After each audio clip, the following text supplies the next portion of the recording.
18వ శతాబ్దపు అరేబియా సముద్రం అలల హోరులో అంతుచిక్కని భయం దాగున్న సమయం అది. అప్పటికే ప్రపంచంలోని సముద్రాలన్నిటినీ తమ గుప్పెట్లోకి తెచ్చుకుని అపారమైన నౌకాదళం, అత్యాధునిక ఫిరంగులతో విరుచుకుపడుతున్న బ్రిటిష్, పోర్చుగీస్, డచ్ నావికాదళాలు ఆ ఒక్క పేరు వింటే చాలు గజగజ వణికిపోయేవి. ఆ మూడు అతిపెద్ద యూరోపియన్ శక్తులు ఏమైనా సరే అతన్ని సముద్రం మీద ఒక్కసారి కూడా ఓడించలేకపోయాయి. వెస్ట్రన్ చరిత్రకారులు తమ పుస్తకాల్లో అతను ఒక సముద్రపు దొంగగా, ఒక పైరేట్గా ముద్రవేసి చరిత్ర పుటల్లో అతని అసలైన వీరత్వాన్ని దాచేశాయి. కానీ వాస్తవ చరిత్రలో అతను హిందూ మహాసముద్రపు సింహం. తన జీవితంలో అపజయం అనే పదాన్ని ఎరుగని మహావీరుడు. మరాఠా నావికాదళ కమాండర్, అరేబియా సముద్ర సామ్రాట్ కన్హోజీ ఆంగ్రే. అది కేవలం ఒక వీరుడి జీవిత చరిత్ర కాదు, విదేశీ శక్తుల గుండెల్లో దడ పుట్టించిన ఒక అజేయమైన నావికా పోరాట చరిత్ర. ఈ అసాధారణ పోరాటాన్ని అర్థం చేసుకోవాలంటే మనం ముందుగా ఛత్రపతి శివాజీ మహారాజ్ కాలానికి వెళ్ళాలి. భారతదేశ తీర ప్రాంతాలను, తమ రాజ్యాన్ని విదేశీ దండయాత్రల నుంచి రక్షించుకోవడానికి అత్యంత బలమైన నావికాదళం లేదా ఆర్మార్ అవసరమని ఛత్రపతి శివాజీ ముందే ఊహించారు.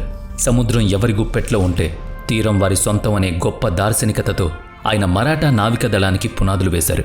అప్పటి వరకు అరేబియా సముద్రం మొత్తం యూరోపియన్ల ఆధిపత్యంలోనే ఉండేది. ఆ ఆధిపత్యానికి అడ్డుకట్ట వేసేలా పశ్చిమ తీరంలో ఒక అగ్నిపర్వతంలా పుట్టుకొచ్చాడు కన్హోజీ ఆంగ్రే. దట్టమైన అడవులు, లోతైన లోయలు, కల్లోలమైన సముద్రంతో కూడిన కొంకణ్ తీర ప్రాంత భౌగోళిక పరిస్థితులు అతని నెత్తురులోనే కలిసిపోయాయి. సముద్రం పట్ల అతనికున్న ఆసక్తి, ఆ భౌగోళిక స్వరూపంపై ఉన్న అపారమైన అవగాహన అతన్ని ఒక గొప్ప నావికుడిగా మలిచాయి. కొంకణ్ తీరంలోని ప్రతి అల, ప్రతి సుడిగుండం, సముద్రం అడుగున ఉండే ప్రతి శిల అతనికి సుపరిచితం. తన ప్రస్థానాన్ని సువర్ణదుర్గ్ కోట రక్షణ బాధ్యతలతో ఒక సాధారణ సైనికుడిగా ప్రారంభించిన కన్హోజీ తన అసాధారణ పోరాట పటిమతో మరాఠా నావికాదళంలో అంచెలంచెలుగా ఎదిగాడు. తన పదునైన తెలివితేటలతో, యుద్ధ వ్యూహాలతో శత్రువుల కదలికలను ముందుగానే పసిగట్టడంలో అతను దేశంలోనే మరెవరికీ అందనంత ఎత్తులో ఉన్నాడు. కన్హోజీ ఆంగ్రే ప్రయాణం ఏమాత్రం పూలపాన్పు కాదు. అతను ఎంచుకున్న మార్గం శత్రువులతో నిండిన ఒక సముద్ర మార్గం లాంటిది. ఒకవైపు దేశీయ శత్రువులు, మరోవైపు అత్యాధునిక విదేశీ శక్తులు. ఛత్రపతి రాజారాం, మహారాణి తారాబాయ్ మరియు పేష్వా బాలాజీ విశ్వనాథ్ వంటి గొప్ప నాయకులతో కలిసి మరాఠా సామ్రాజ్య రక్షణ కోసం అతను తన జీవితాన్ని దారబోశాడు. కానీ అతని శత్రువుల జాబితా చాలా భయంకరమైంది. అందులో ముఖ్యంగా బ్రిటిష్ ఈస్ట్ ఇండియా కంపెనీ పాలకులకు కన్హోజీ ఒక సింహస్వప్నం. అందులోనూ ఆనాటి బొంబాయి గవర్నర్ చార్లెస్ బూన్ ఎప్పటికైనా కన్హోజీని అంతం చేయడానికి కంకణం కట్టుకున్నాడు. వారితో పాటు గోవాను పాలిస్తున్న పోర్చుగీస్ వైస్రాయ్లు మరియు ఆఫ్రికన్ సంతతికి చెందిన అద్భుతమైన నావికులుగా పేరున్న జంజీరా సిద్ధులు కూడా మరాఠా నావికాదళానికి బద్ధ శత్రువులుగా ఉన్నారు. వీళ్లంతా అత్యాధునిక ఆయుధాలతో ముప్పేట దాడి చేసిన కన్హోజీ అణువంతైనా వెనక్కి తగ్గేవాడు కాదు. 1698లో కన్హోజీ సామ్రాజ్యాన్ని, అతని నాయకత్వ లక్షణాలను గుర్తించిన మరాఠా సామ్రాజ్యం అతని నావికాదళానికి గ్రౌండ్ అడ్మిరల్ అంటే సర్కిల్గా నియమించుకుంది. సర్కిల్ పదవిని స్వీకరించిన వెంటనే కన్హోజీ ఒక సంచలన నిర్ణయం తీసుకున్నాడు. దేశీయ సముద్ర చరిత్రలో ప్రకంపనలు సృష్టించిన ఆ నిర్ణయం పేరే దస్తక్ సిస్టమ్. తన నియంత్రణలో ఉన్న కొంకణ్ సముద్ర జలాల్లో ప్రయాణించే ఏ విదేశీ నౌకైనా సరే తనకు పన్ను కట్టి దస్తక్ అనబడే పాస్ తీసుకోవాలనేది కఠినమైన రూల్. దస్తక్ లేని నౌకలు, అవి ఎంతటి శక్తివంతమైన సామ్రాజ్యానికి చెందినవైనా సరే, వాటిని నిర్దాక్షిణ్యంగా జప్తు చేయడం ప్రారంభించారు. ఇది అరేబియా సముద్రంపై వందల ఏళ్లుగా ఉన్న యూరోపియన్ల ఆధిపత్యానికి ఒక ఎదురు దెబ్బగా మారింది. బ్రిటిష్ వాళ్ళు ఈ పరిణామాన్ని ఏమాత్రం జీర్ణించుకోలేకపోయారు. ప్రపంచాన్నే శాసిస్తున్న తమకు ఒక ప్రాంతీయ కమాండర్ పన్ను కట్టమనడం ఏమాత్రం మింగుడు పడలేదు. కన్హోజీని ఎలాగైనా మట్టుబెట్టాలని, అతని నావికాదళాన్ని నామరూపాలు లేకుండా చేయాలని 1718 మరియు 1721 సంవత్సరాల మధ్య ఒక భారీ కుట్రకు తెరలేపారు. వందల ఏళ్లుగా బద్ధ శత్రువులుగా ఉన్న బ్రిటిష్ మరియు పోర్చుగీస్ నావికాదళాలు కన్హోజీ మీద ఉన్న ద్వేషంతో తమ పాత శత్రుత్వాన్ని కాసేపు పక్కన పెట్టారు. ఖండేరి మరియు కొలాబా కోటల మీద ఆ రెండు ఆగ్రా రాజ్యాలు కలిసి ఉమ్మడిగా ముట్టడి చేశాయి. ఇది వర్ణించలేని యుద్ధం. సముద్రం మొత్తం ఎర్రగా మారింది. ఫిరంగుల మోతతో ఆకాశం దద్దరిల్లింది. కానీ ఈ మహాయుద్ధంలో తన అద్భుతమైన వ్యూహాలతో కన్హోజీ ఆంగ్రే ఆ రెండు అగ్రరాజ్యాలను అత్యంత దారుణంగా మట్టి కరిపించాడు. ఆ ముట్టడిలో బ్రిటిష్, పోర్చుగీస్ సైన్యాలు భారీ ప్రాణ నష్టాన్ని చూశాయి. ప్రాణాలు గుప్పెట్లో పెట్టుకుని పారిపోయాయి. కన్హోజీ సాధించిన ఈ అసాధారణ విజయాల వెనుక కేవలం ధైర్యం మాత్రమే కాదు, శత్రువు ఊహించని అత్యంత పదునైన నావికా గెరిల్లా యుద్ధతంత్రం ఉంది. బ్రిటిష్ వారి నౌకలు చాలా పెద్దవి, బరువైన ఫిరంగులతో వందల కొద్దీ సైనికులతో నిండుండేవి. వాటిని లోతైన సముద్రంలో ఎదుర్కోవడం అసాధ్యమని కన్హోజీకి తెలుసు. ఆ భారీ నౌకలను లోతు తక్కువగా ఉండే తీర ప్రాంతాలకు తెలివిగా రానిచ్చేవాడు. సముద్రపు అడుగున ఉన్న రాళ్లకు అవి చిక్కుకునేలా చేసి వాటి కదలికలను నిలిచిపోయేలా చేసేవాడు. ఈ అద్భుతమైన వ్యూహం వల్ల వాళ్లు స్తంభించిపోయేవారు. అందుకోసం అతను ప్రత్యేకమైన అత్యంత వేగవంతమైన దేశీయ యుద్ధ నౌకలను తన సొంత నావికాదళంలో నిర్మించాడు. వాటి పేర్లే గురబ్ మరియు గల్వట్. ఈ నౌకలు యూరోపియన్ నౌకల కంటే చాలా చిన్నవిగా ఉండి గాలి మరియు తెడ్డు సాయంతో సముద్రపు అలల మీద అత్యంత వేగంగా ఏ దిశకైనా సులభంగా కదిలేవి. ఒక భారీ బ్రిటిష్ నౌక చుట్టూ 10 లేదా 15 మరాఠా గల్వట్ నౌకలు ఒక వలయంగా ఏర్పడేవి. అన్ని వైపుల నుంచి ఏకకాలంలో దాడి చేసేవాళ్లు.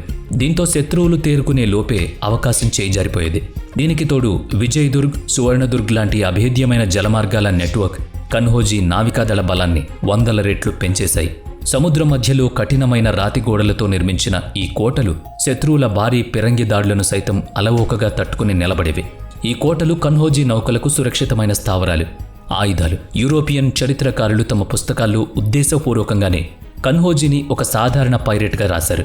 ఎందుకంటే ప్రపంచ సముద్రాల్ని శాసిస్తున్న తమను ఎక్కడో భారతదేశంలో ఒక తీరంలో ఉన్న ఒక ప్రాంతీయ నావికాదళ కమాండర్ పదే పదే ఓడించాడని చెప్పుకోవడం సిగ్గుచేటు అని వారి అహంకారం ఈ నిజాన్ని ఒప్పుకోవడానికి నిరాకరించింది.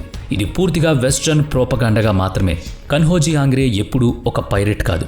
తన మాతృభూమి సార్వభౌమాధికారాన్ని, తీర ప్రాంత ప్రజల స్వేచ్ఛను కాపాడిన ఒక గొప్ప దేశభక్తుడు, యోధుడు.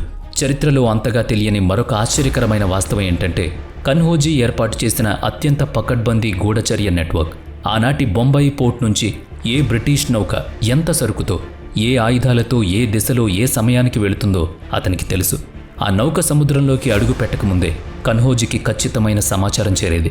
ముంబైలోని పోర్ట్ కార్మికులు, సరుకు ఎక్కించే కూలీలు, సాధారణ నావికులు కన్హోజీకి రహస్య గూఢచారులు. ఎంతో విశ్వాసంతో పనిచేసేవాళ్లు. అలాగే శత్రువుల పట్ల అతను చూపించిన దౌత్య నీతి కూడా అమోఘమైంది. యుద్ధంలో పట్టుబడిన బ్రిటిష్ అధికారులను, సైనికులను అతను ఎన్నడూ క్రూరంగా హింసించలేదు.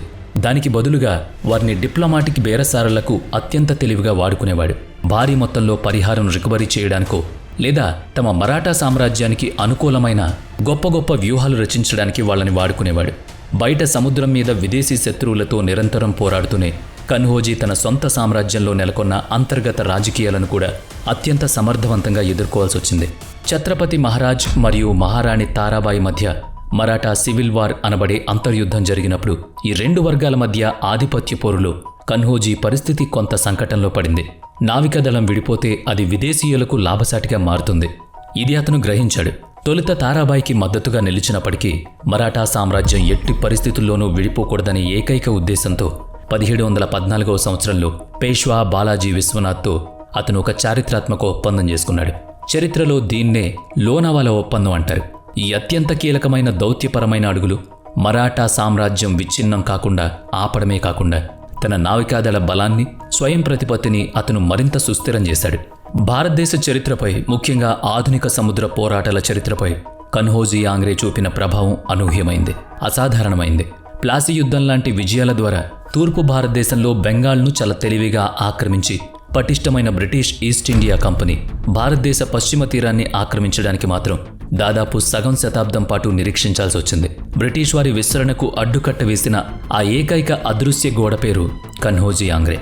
దాదాపు 50 ఏళ్ల పాటు అరేబియా సముద్రం మీద ఏకఛత్రాధిపత్యంతో మరాఠా జెండాను ఎగరేసి విదేశీ శక్తుల్ని తీరానికి ఆమడ దూరంలో నిలిపిన ఘనత ఆయనదే. నేటి ఆధునిక కాలానికి కూడా కన్హోజీ ఆంగ్రే ఆలోచనలు, దార్శనికత ఎంతో అవశ్యం. ఆధునిక భారతదేశ నావికాదళం ఆయన సేవలకు అత్యంత గౌరవాన్నిస్తోంది. ముంబైలోని వెస్ట్రన్ నేవల్ కమాండర్ ప్రధాన బేస్కు ఐఎన్ఎస్ ఆగ్రే అనే పేరు కూడా పెట్టడం ఆయన వీరత్వానికి ఒక ఉదాహరణ.